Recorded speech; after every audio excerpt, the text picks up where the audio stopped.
I think another important part of our relationship with God would be worship. What type of bridge to God does worship create for us? Well, if you're a sensate, and that's someone who senses God, particularly through music. If you're a sensate, you might refer to things like, oh, the hair on my arms just, or the back of my neck just stood up. So then you know you're probably a sensate because you sense things that way.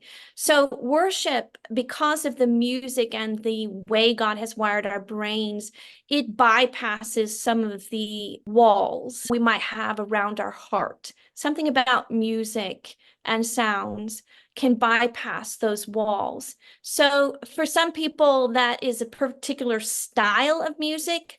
I don't find that to be true. I find any style of music works to bring me into the presence of God, as long as the authenticity of the words match what's in my heart, it works. Mm. So I find that worship is a very easy bridge to walk over if you're a sensate. My husband is not a sensate, and he does not normally refer to sensing those kinds of things, but he senses God through service. That is one of the sacred paths actually to discovering God is servicing other people. When you go out and you serve the homeless, you can feel the presence of God in a different way than when a sensate who's lost in worship and can hardly stand up. Both are sacred pathways.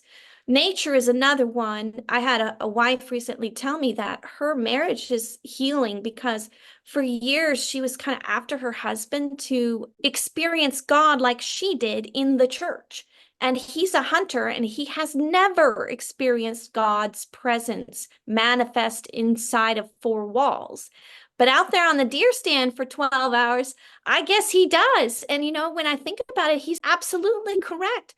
Nature or God's creation is one of the first ways that God reveals himself, as we see in Genesis 1:1, right? Yeah.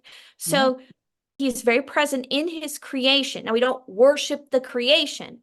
We worship the creator who created such a creation as opposed to point us to God. And that is a completely legitimate way to experience the presence of God. I agree because I love sunsets, sunrises. I love being at the beach. I love walking through the trees and the woods, the leaves. I love all of that. It's very calming, and I do feel close to God during that time. So I agree with that 100%.